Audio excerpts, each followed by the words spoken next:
Good afternoon. I like to start these lectures on time so that the artists can have as much time as possible to talk about their amazing artwork.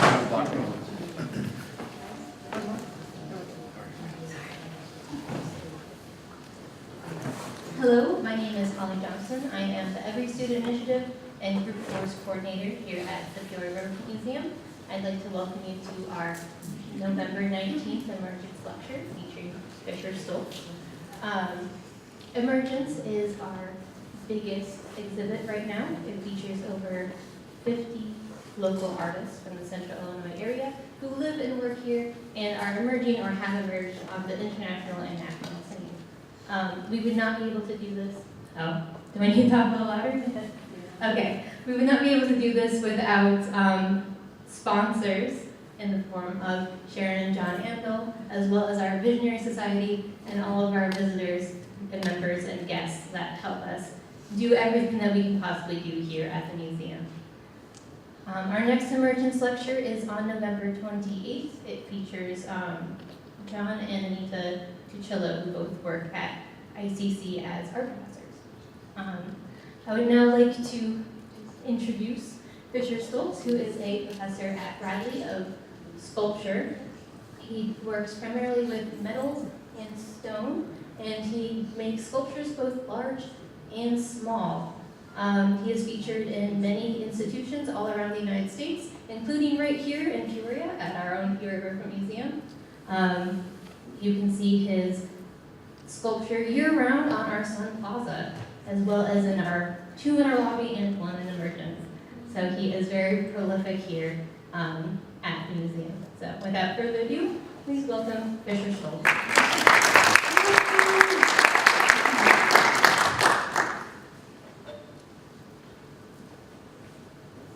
All right. You have the microphone up.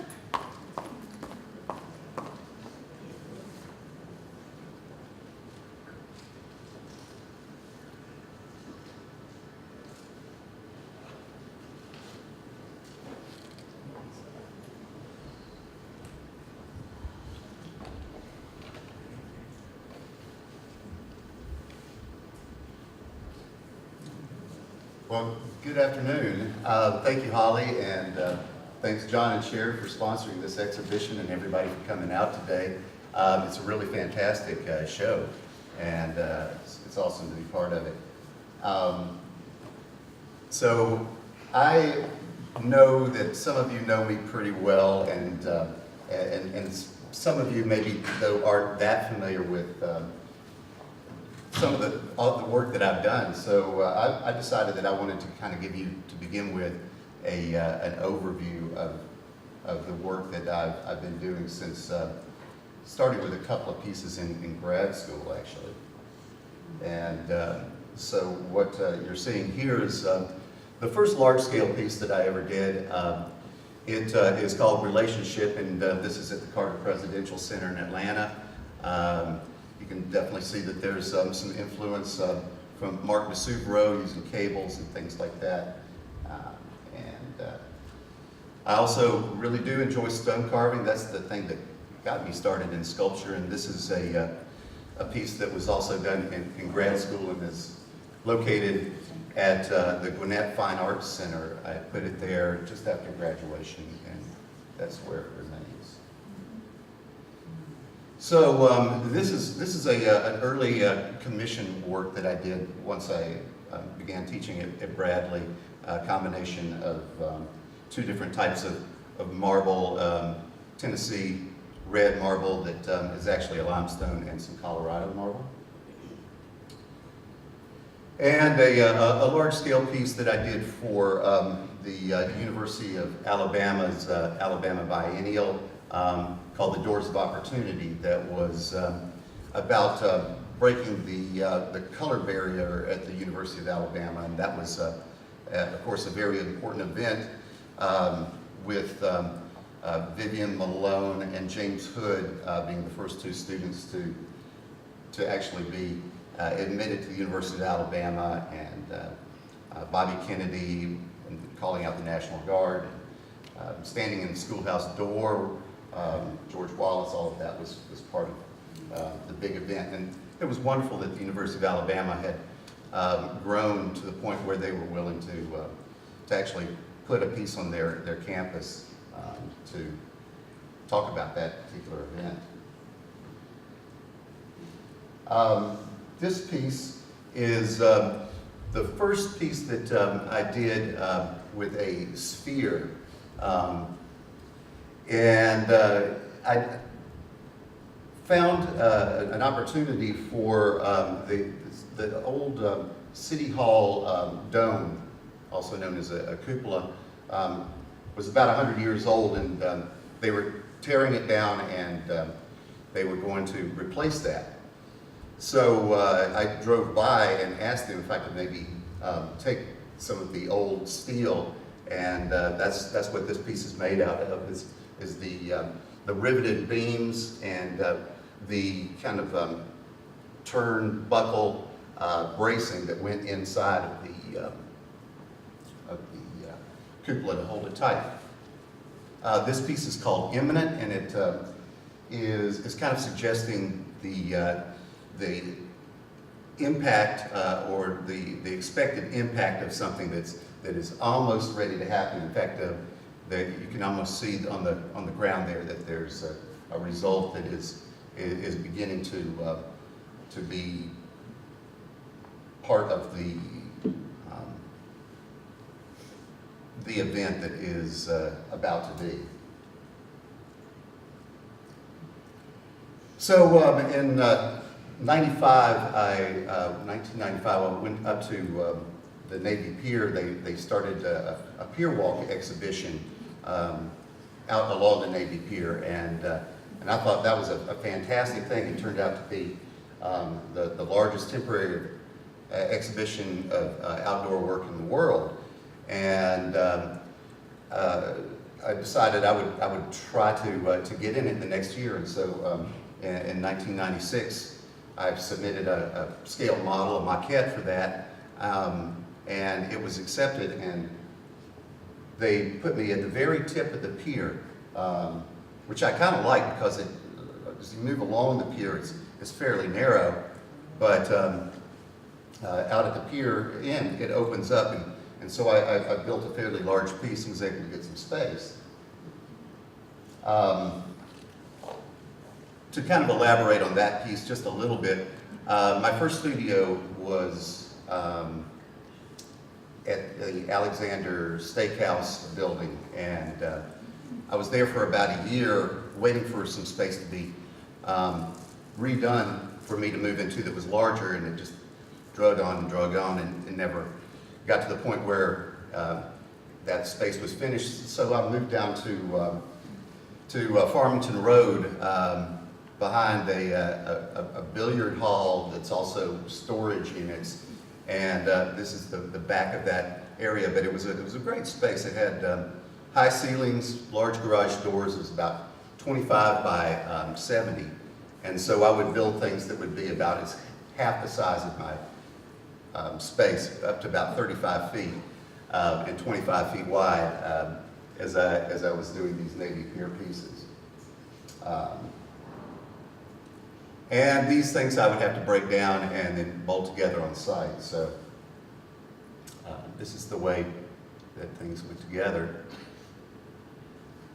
This piece moved around a little bit after that, but it's found a home at Purdue North Central University in Westville, Indiana. It's been there since I think about 2008. And you can see that the paint job has actually changed a little bit too.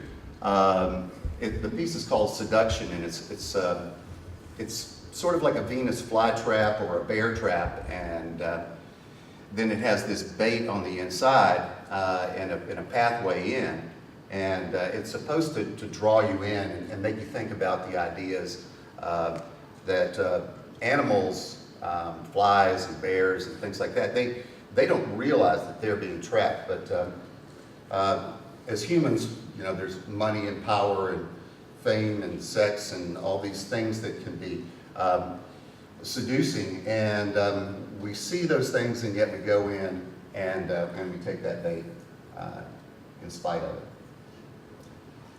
So the next year, I wanted to do a piece that had a little more of a positive message to it, and I was thinking about teaching at Bradley, and decided I would do a piece called Sphere of Influence. So this piece is about the way that people sometimes knowingly and sometimes again not quite as aware have an influence on others, and so it invites you into the space. There's a large sphere in there that you can actually turn, and the way that the network is on the outside is supposed to let light in and kind of reflect off of that ball back out through to the smaller spheres that surround it. And each one of those was made by one of my students in a sculpture class that year. So you can see all those little satellite spheres. This is Craig DeAmbrose. He made one of the pieces. I took a couple of shots of students with their pieces. And there's my son Hank. He's here in the audience today. He gives the piece a nice sense of scale. And Hank now, much larger than that, was the designer for the landscaping around the piece out on our sun deck.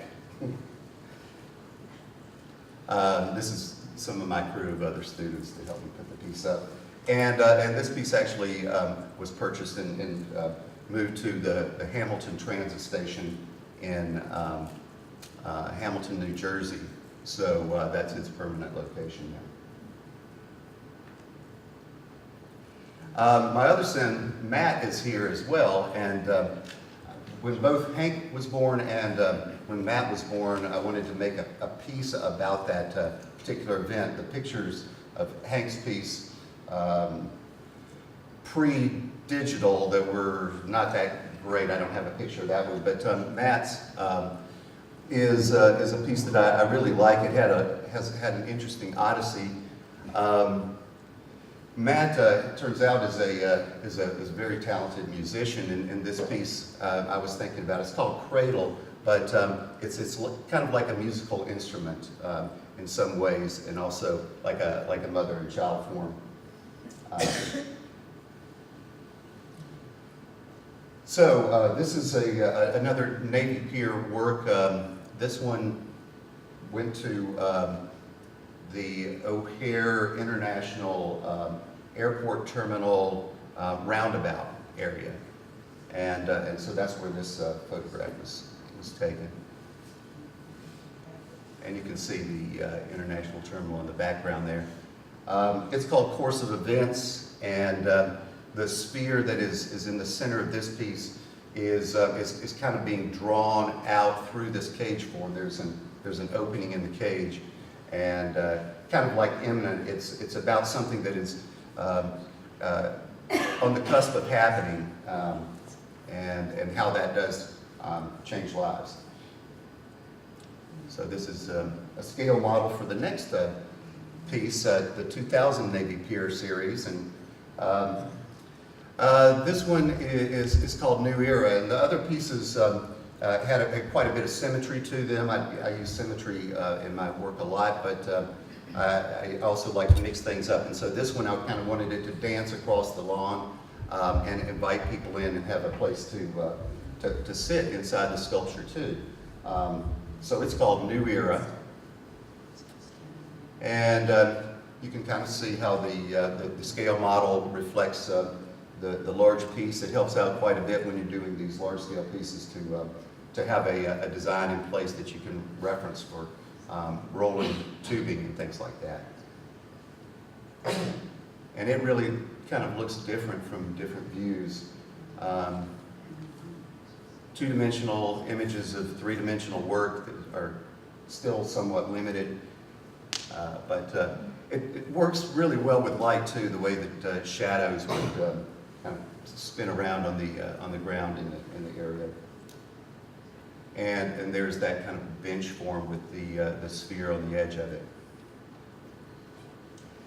So now it's about 2001 or so, and I've decided I wanted to try some other forms related to spheres, like eggs and ellipses.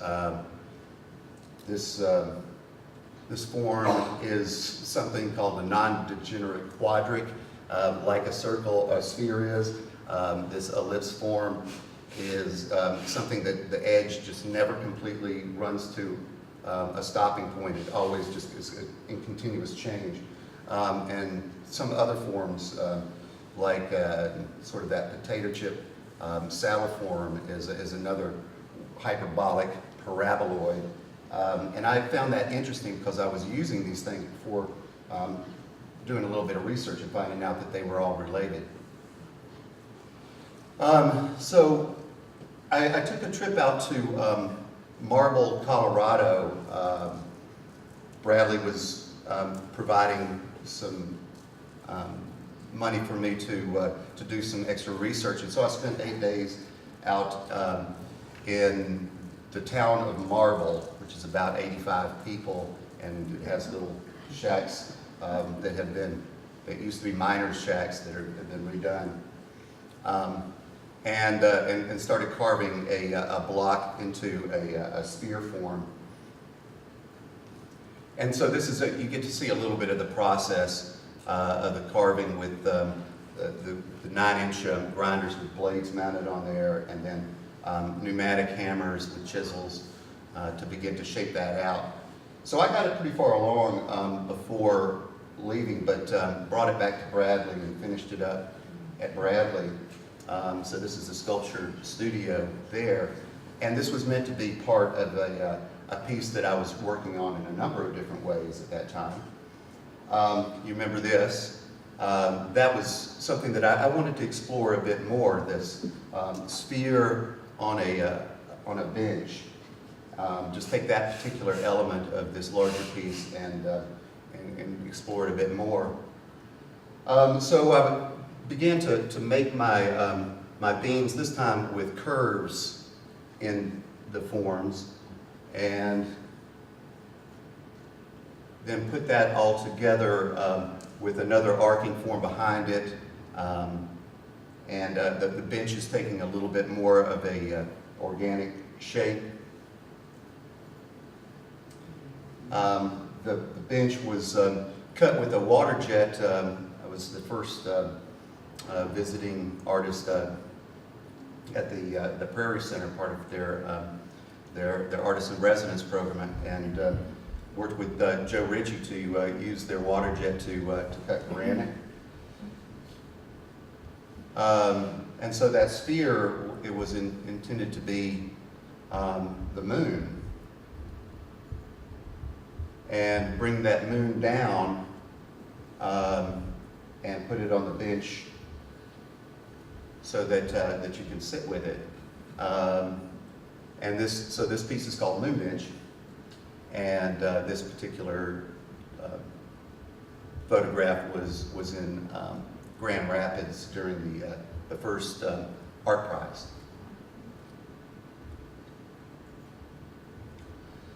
So also in 2005, back when I got started in sculpture at the University of Georgia, I was a graphic design major and had a semester to do something, kind of play around before graduating, because I had to have a portfolio class that was only offered in the fall. And so I went to Cortona, Italy on the University of Georgia Studies Abroad program. And that was kind of a life-changing experience for me to be surrounded by all that fantastic work, traveling throughout Europe, but also grounded in one location with studios where we could make things. Well, 20 years later, I went back and taught as faculty, teaching the sculpture course there. And we had an exhibition at the end of student and faculty work, and this piece called Ray was in the exhibition. It was influenced by the shape of the piece of Carrara marble that I had access to, but it was also something that I was thinking about the oculus in the Pantheon, and having seen that light come down through the oculus and how it just kind of move around the floor and towards the walls of that building. And so I wanted to put an oculus, thinking about a ray of light in addition to the idea of the shape of this flowing form sea creature. And so I was going to have it was going to have a tail and a cable and hold that wing up in space, but after I pinned it together, it didn't need the tail and cable to hold it up, and so it floats way out in space. And sometimes that's the best thing to do with work, is just simplify it down to its basic elements. This one's another one that's it's kind of difficult to photograph because it changes so much from different views. But it has a little kind of a collection spot right here, and that's Pietra Serena sandstone that they use all over for paving, mostly in Italy. But with the light focused in the gallery just right, you can get it to come down and create that little pool of light that I was thinking about in the Pantheon. I could do a whole lecture, and I have before, on the project for Caterpillar's Mapleton Foundry. While I was over in Italy, someone from Caterpillar contacted me and said, you know, we'd like for you to do a piece for the foundry, and we would like for you to work in the foundry when you do it, and we'll be casting things for you. And they talked about having visited a number of other foundries around the world, and a lot of them had patron saints and things like that were associated with it. And they said, well, you know, we don't really want to be specific to any particular religion, but we like that kind of an idea. And also, I've got this little desk ornament that's a cupola that was on a stand, and you could take the handle and you could just kind of turn it. And, and those were a couple of things that we talked about during my meeting. So I went back and I created a scale model of Vulcan, the god of fire and iron that is mythical, but the idea that in this modern era, we are pouring iron like Vulcan probably, they would imagine, could do back in his day. So this piece was cast in, I think it was a head, torso, upper arms, lower arms. So it's about 6 pieces, well over an inch thick in cast iron, weighs about 7,000 pounds, and it's 3 times life size. Mounted on the side of the building, we had to work with a structural engineer there. And it also includes stainless steel, limestone, and this cupola form that has a recycling mechanism inside the mold, so that water will come up and then back through the handles into the back of the cupola and pour. And then there's a light that has a filter on the front of it that makes it look orange, and so in the evening that liquid looks like it's molten iron that's being poured out.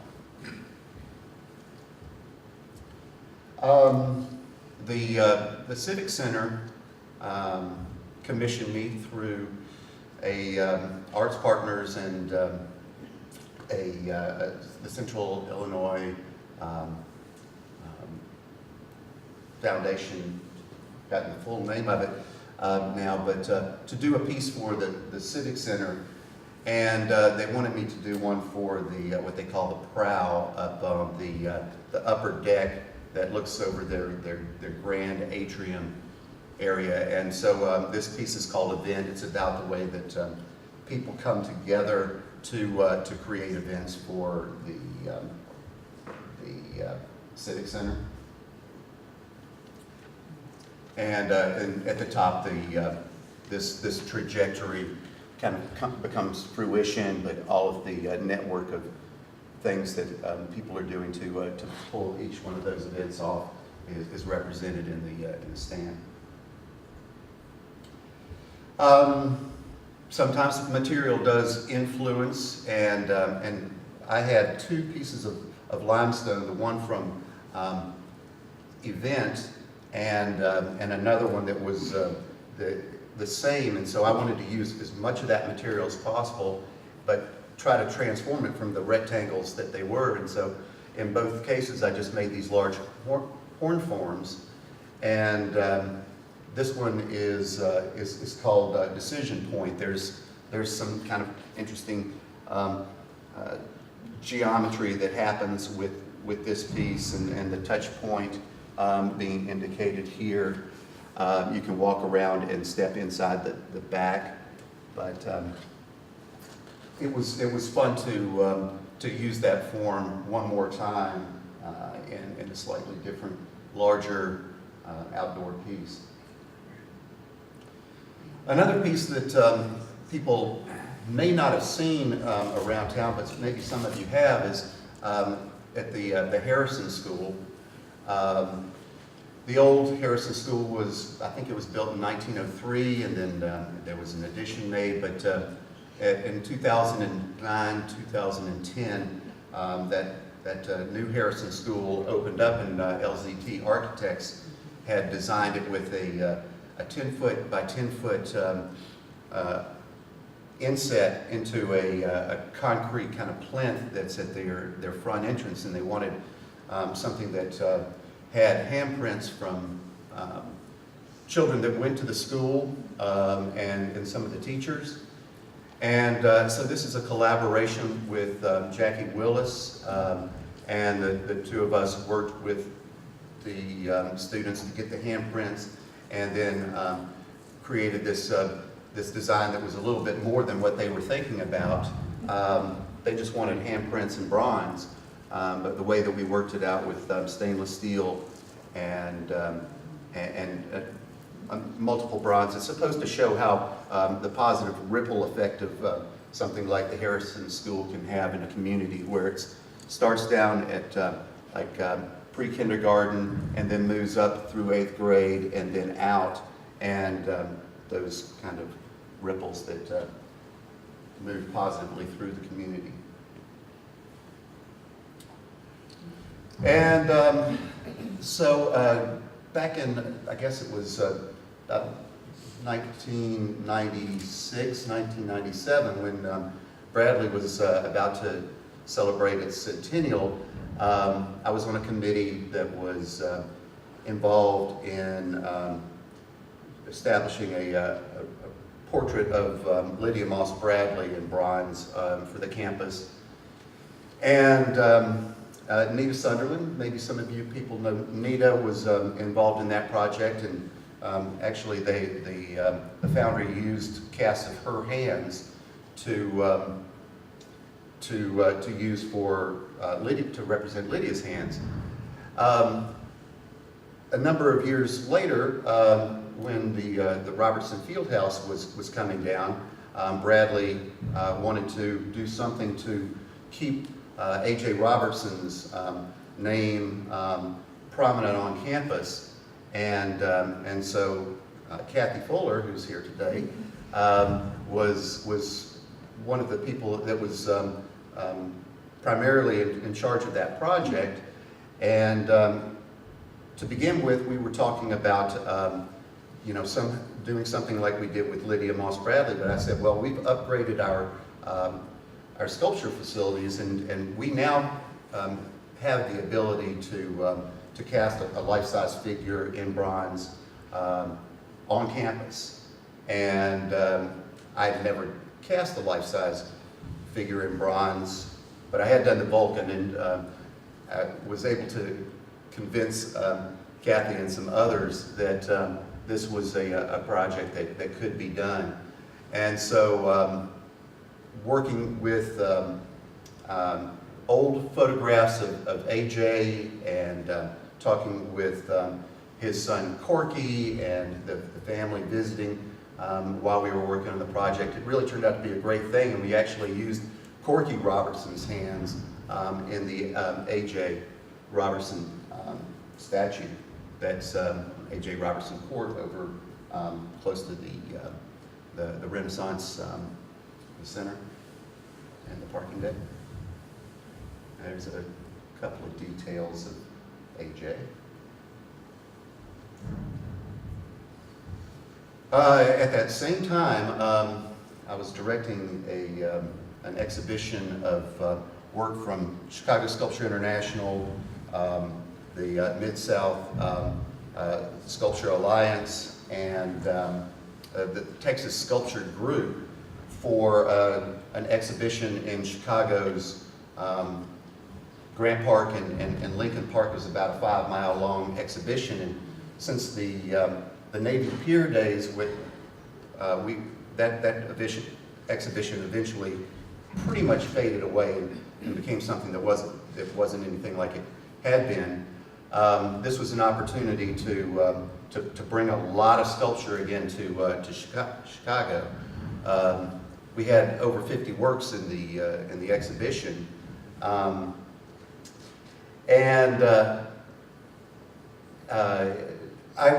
put a piece in as well. So you can remember probably the piece that was called Sphere of Influence. I was thinking about that piece, and now I started working in stainless steel, and I wanted to try doing something similar to that piece, but also incorporating this time bronze sheeting, and change the form around a little bit. And so this one is called Transformation. It has been in a couple of other locations, and one in particular, it just came down from Owensboro, Kentucky's Riverfront, and now is at the Wandale Sculpture Garden. But this is the piece at Owensboro's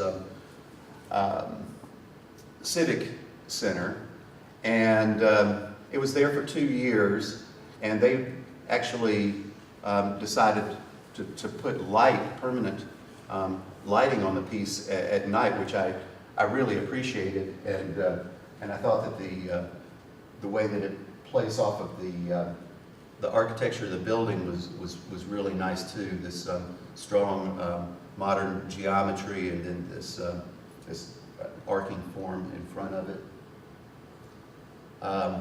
This is the entrance into to Transformation.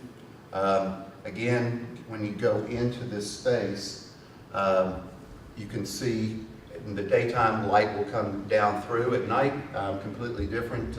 The light is projected up onto the bronze, but it has kind of a references to cathedrals and feelings of maybe stained glass windows and things like that. It's meant to kind of represent the idea of going into a cocoon and emerging as something else, something better. And so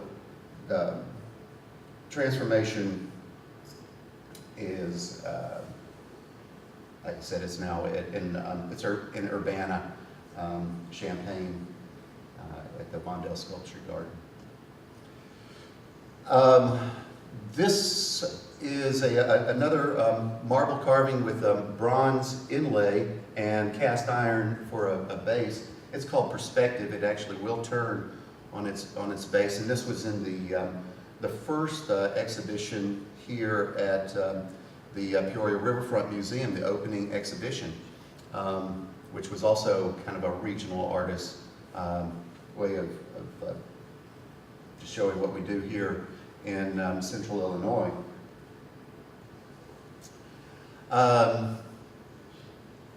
The exhibition that we had in the Riverfront, the lakefront in Chicago,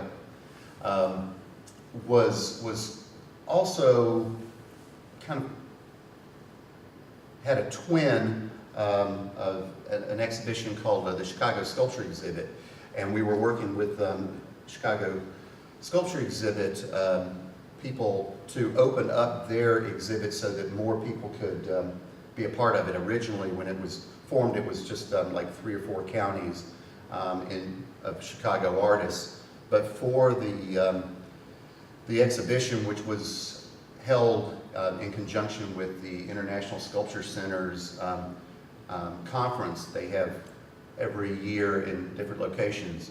Well,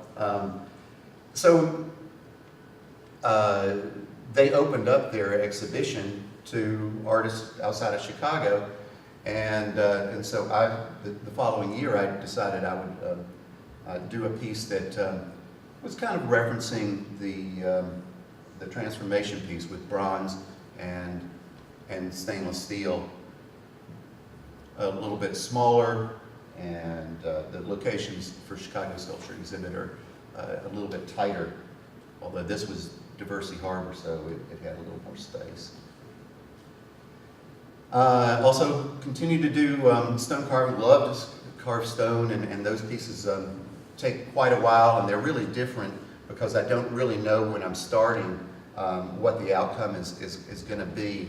I let the stone speak to me as I go and reflect and let it sit and come back. And this piece is called Journey. It's kind of, I guess, about my journey as a sculptor, but that you go sometimes on a voyage, and you may be in some sort of like small vessel. You're actually too big for it, and it's beating against the waves, and you have something that you're bringing that you want to protect, and so it has this egg-like form that's hidden on the inside. Now I'm to the point where we're talking about the first sculpture walk in Peoria. I did a piece for that called Phenomenon.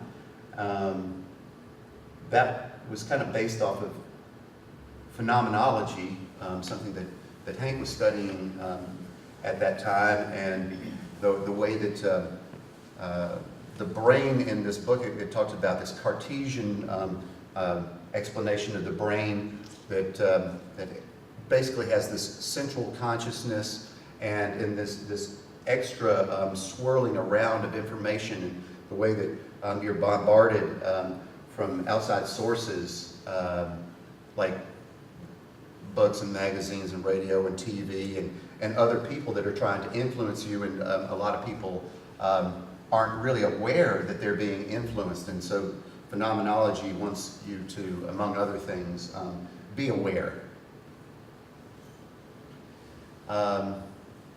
That was a Chicago Sculpture Exhibit piece as well, as in the first sculpture walk. This one it was made for the Chicago Sculpture Exhibit. It's called Trinity. It's a kind of a clover knot form. Wanted to work a little bit more asymmetrical in this piece and elevate that form.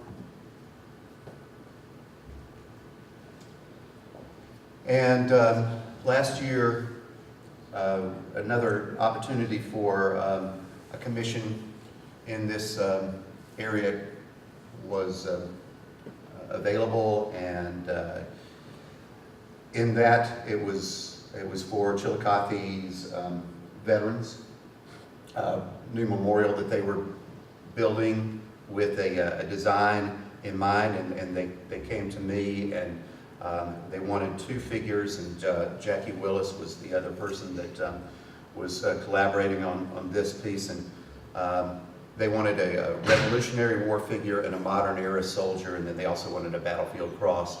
And so the one that I did was modeled after a Navy SEAL that posed for this particular memorial. This is the maquette for the current piece that I have in the Chicago Sculpture Exhibit. It's called Clairvoyance, and again, it was something I wanted to play around with some more asymmetry, and it was influenced by working with the arc forms for the piece on the Sun Plaza.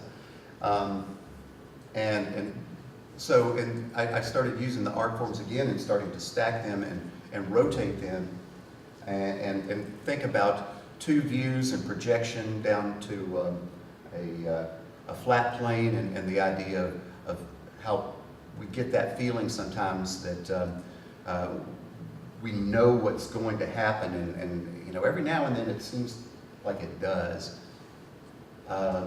So this piece is at the McCormick Place, the brand new Wintrust Arena where DePaul plays basketball. And there's the other view looking out towards another part of McCormick. And then there's that arcing spiral of forms that also create this eye, iris. So I wanted to talk a bit about the pieces that are in the exhibition. Luna is an older piece. I finished this, I think, in 2009. Carrara marble, bronze, and iron. And it was first shown at the Prairie Center. And then it was shown at Bowling Green in the Millennium Sculpture Exhibition. At Form and Flora at the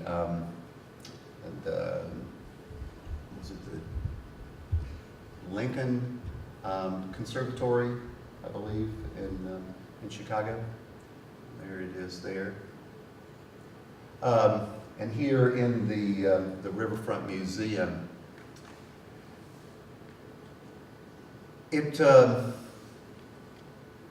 was something that I really didn't know how I started carving this marble. I didn't know how I was going to work with it. I thought I might have something flow through that space, because I like to do that quite often. But I didn't really want it to be that big. I decided I wanted it to be more compact, and so I altered it and cut a hole in the middle of it, and decided that I would wrap it to secure it to this iron base. So we can just kind of move around it. I was using this stud pattern in a number of cast iron pieces. Mostly it was also, you saw it in perspective. That's actually something that you put down along with your subflooring to make your floor softer. I found that at Home Depot in a roll of plastic, and being able to take a mold off of it and then work with it turned out to be something that I enjoy doing for 3 or 4 different pieces. And this is just a detail to kind of show the change from the soft interior kind of pillow-like form and the way that the bronze curls through and locks in around the piece. This is a maquette for Discovery that's also in the Emergence show. Is kind of an early piece in the lobby. To Zach and I were talking about. He said, "Have you got something that you might want to put in the lobby?" And I said, "Well, yeah, I think I do." Discovery, I'll show you a little bit about how it was made. It was originally designed to be I'll go back for a second so we can see the design. There was a commission call for, in Batavia, they have a bridge that crosses the Fox River, and they they redid their bridge, and they were thinking about the bridges of Europe where pedestrians can walk along the sides and put art, and they put artwork. So they started this with a commission. They wanted something that represented nature, and then they wanted something that represented history. And then I saw the call for something that represented science. And so I thought that, well, Batavia is home to Fermilab and this particle accelerator, and so they're really breaking down atoms into smaller parts of atoms, protons and things like that, trying to find things at subatomic levels. And since I do a lot with spheres and rings, I thought, well, I can represent an atom that way and create this cone that is kind of like a proton and jet that is moving through that area between the electrons and the nucleus. And trying to simplify science down, not put too much into it, but thinking about something that I thought would be of great importance, would be that we discovered DNA, and we've started to unlock the genome. And so I thought, well, this double helix form would be really interesting as a sculptural aspect of the piece. So the maquette has a right-handed helix, double helix form. I ordered the material from my supplier. I give Chicago Metal Roll Corporation, and they actually rolled it backwards, so it's a left-handed DNA. I didn't realize until I'd already started to put it together, and then I was like, wait, this is backwards. But I researched it, and I was like, well, there is a rare form of DNA that's left-handed. So discovery, and fortunately, because it was this mirror image, it actually supported the piece in the same way as the right-handed DNA did in the maquette. Anyway, that was it was kind of neat to construct it and get these unusual looks while you're building. And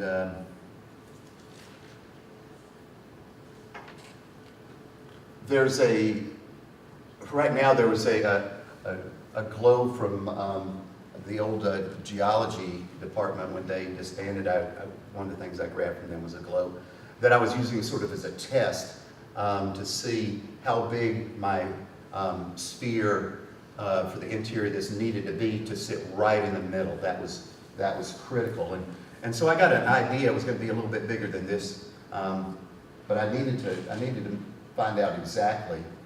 And so I welded 3 of those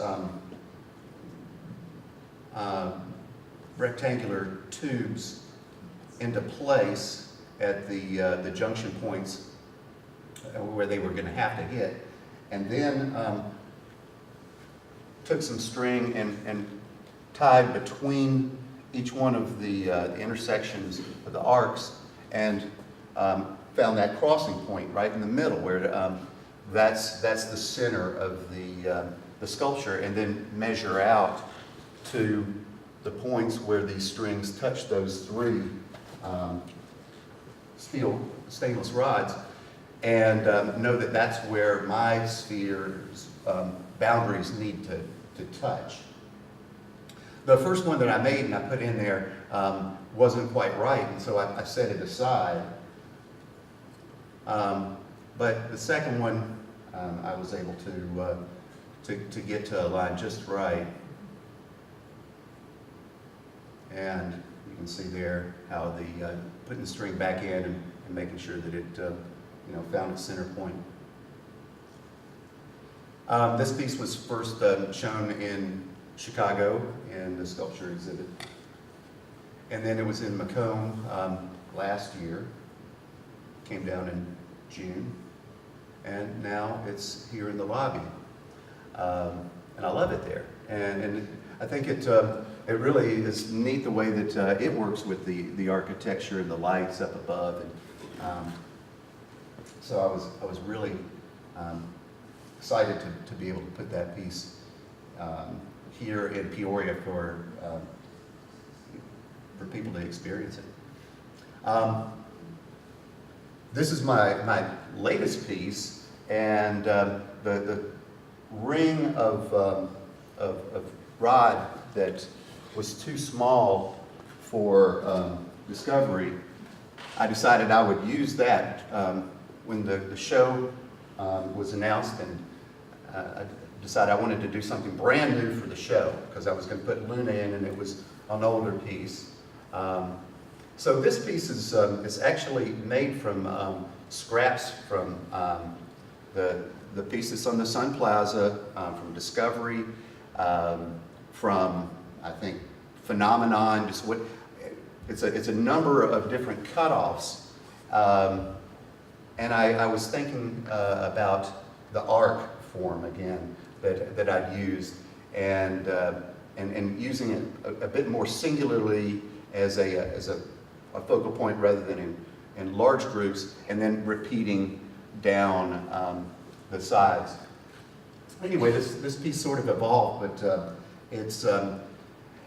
it comes from the idea of back in grad schools seeing the Nike of Samothrace and that winged victory, and that V form to me looked like a victory symbol, big V.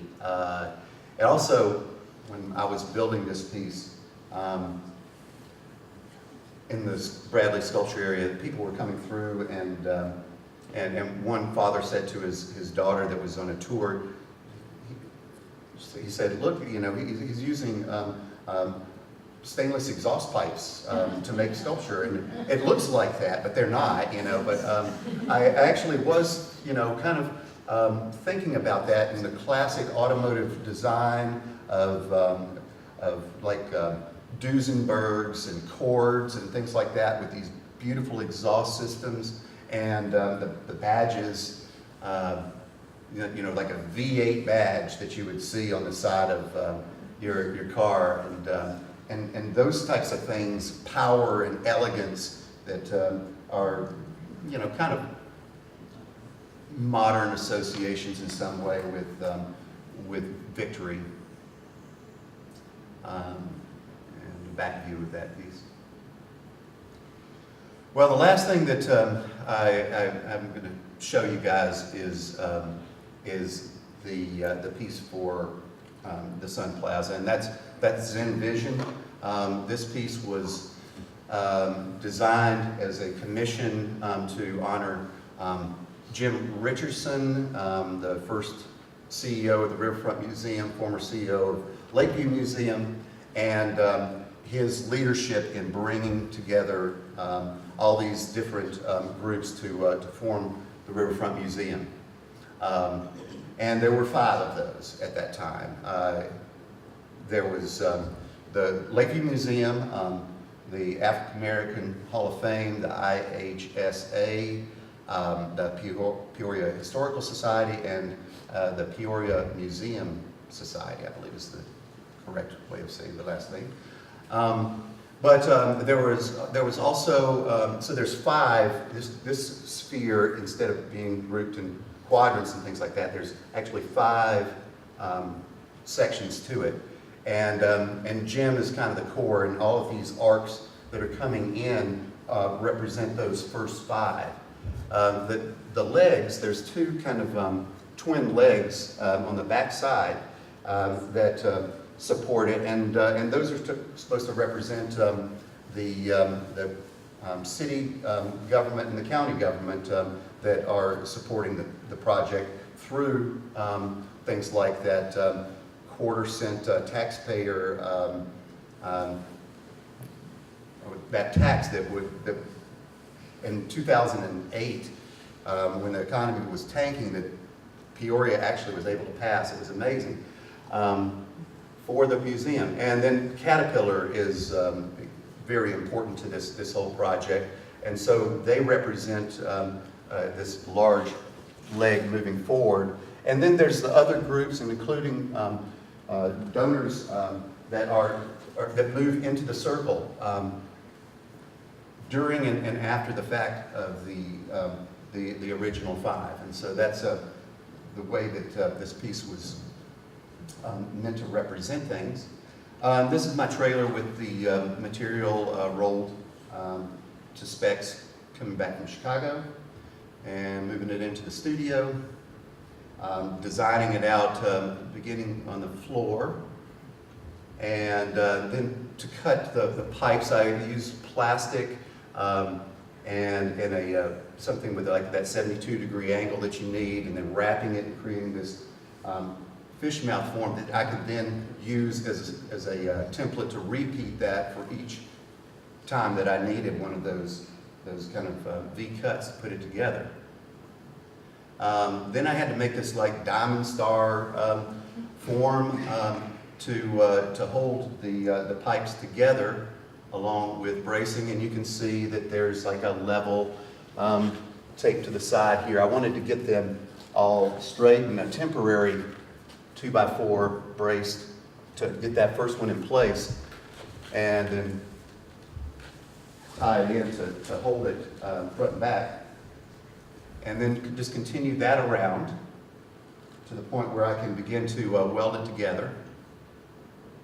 And then it needed a top structure too, so that I could weld halfway here, and then I could go to the top and I could weld that, and then I cap it, and then I flip the whole thing, and then take the one half off and weld that top, and then the other inside.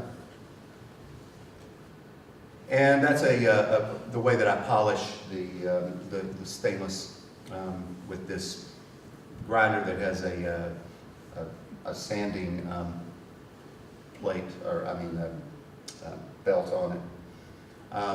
Just welding together some arcs. First you weld it down one side, then you put a brace in it, able to use the hoist there to Bradley. So you see that wood block, it's because it will shrink when you weld, and wanted it to stay at a particular point. When you're putting these things together, this is just storage, but it was creating kind of an interesting form, and that's where I was thinking about things like clairvoyance and how I could use more of these arc forms. There they are, stacked in another way. But I needed that hemisphere, 2 of those welded together, and then polish that up. Suspend it with a steel rod, so I get it right in the middle, and it floats until I get those arcs in to hold it, and then I remove the rod. There's the working drawing of the plan for the landscaping. And so at this point we went out and did some landscaping prep and finished that off. And those plate spots where the feet are going to go are all things that I needed to know to finish this piece off. Things are getting welded in. The last one needed to be welded on the table because the 5th arc drops down below the sphere. And then the dolly had to be modified for that. And the piece is 13 feet tall, and our studio wouldn't lift quite that much, but we have a brand new hoist outside. Just enough lift so that I could put the back legs on out in the sculpture courtyard. And then brought it back in, and I could grab it with the hoist at a little lower point. First find out exactly what the angle needed to be, and test fit the front leg. Then weld in that center leg, and then go back and finish that back leg. Now, I was working on that, just finishing it up, and it was about 12:30 at night last November, and listening to the Cubs in the 7th game of the World Series versus the Indians, and the Cubs, after the rain delay in 10th inning, Cubs won, and the campus just erupted, and it was cool to be there at that time. So I just went outside, and right across from the Hoyser Art Center is the Sigma Chi House, and just people were just pouring out to celebrate the Cubs' victory. Anyway, I finished that piece up, and then had to get it out. Roy and his son are helping pull it out. Roy Rogers. And then it's load time, set time. And that was Sally and Georgianne, who were leading the project's commission, and then Jim Richardson celebrated. And that's the piece lit at night. So I believe that's the show. Yeah.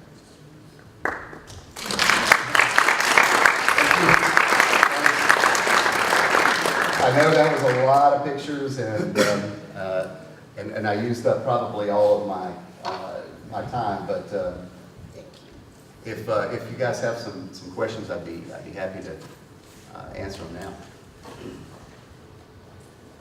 How is it possible to budget time? Because there's so many things like modifying the rolling cart and the support for holding the things up that you probably don't expect going into it. That's true. So how do you plan how long anything could possibly take? Well, budgeting time is a tough thing, but that particular project was over a year in the making. Things are always going to take about 3 times as long as you think they're going to, and so I try to work after classes, in the evenings, weekends, anytime that I can. But it's something that I just love to do is make sculpture. So you know, when you're budgeting time and you feel like, well, I have to go into the studio and work again, it's for me it's not so bad. It's actually pretty enjoyable. Yes, sir. It's up there. Spheres are such an interesting component to sculpture, and they're not easy to make.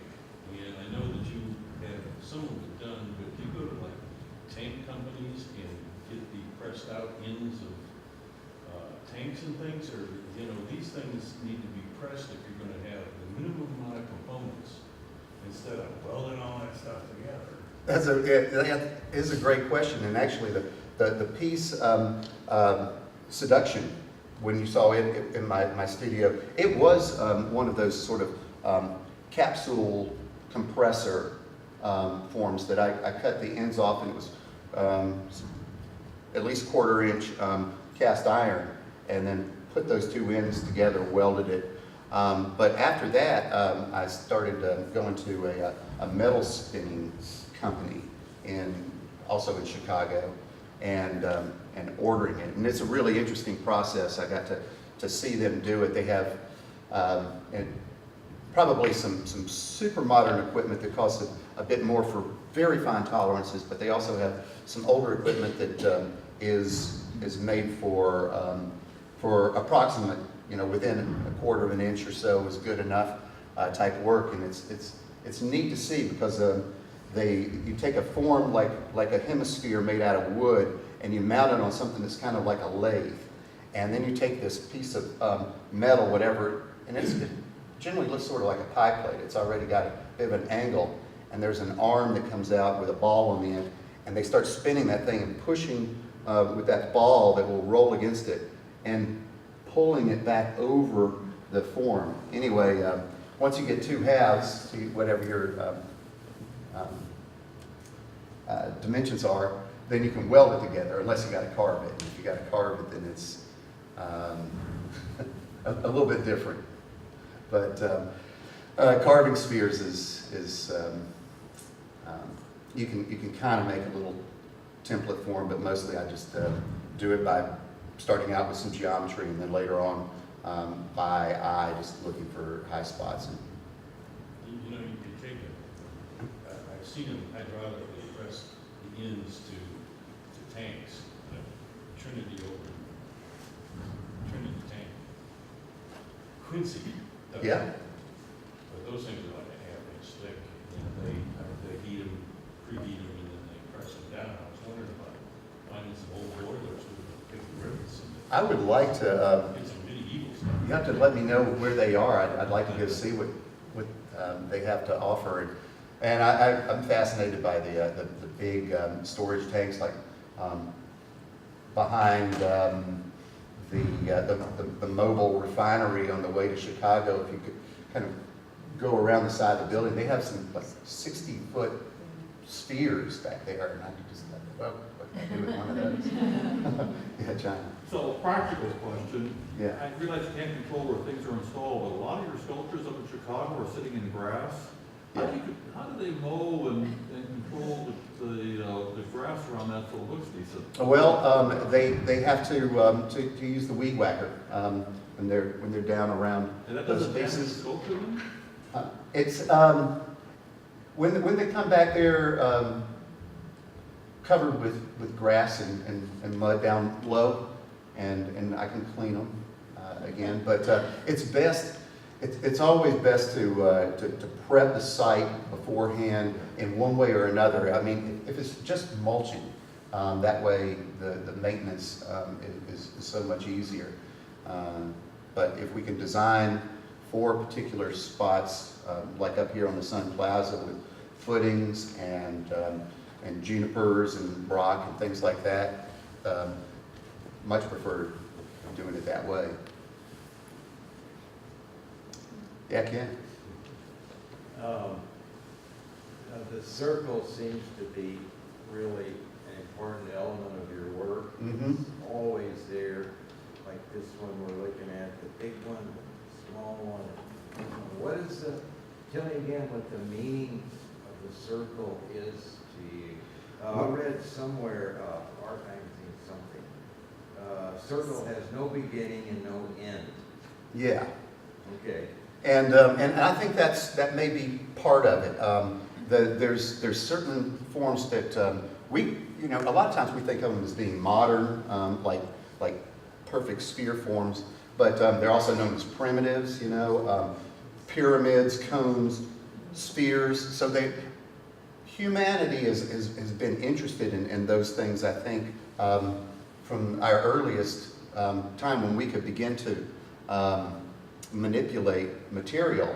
But I started using the sphere, and I thought about the sphere as being a focal point, and in that you could sort of project yourself, or you could think about the sphere and as the part of the experience. If it's imminent and there's this ball is about to hit the ground, you imagine that what that event that's that thing.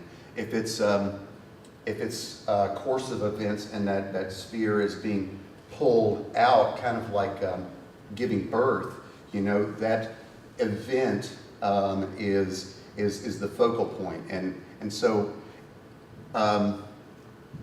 when you can imagine the idea, the piece, or you can project yourself into that particular situation, the idea that everything swirls around the leadership of one individual or one individual with a number of people that are also sharing that vision. I think it makes it easy for interpretation.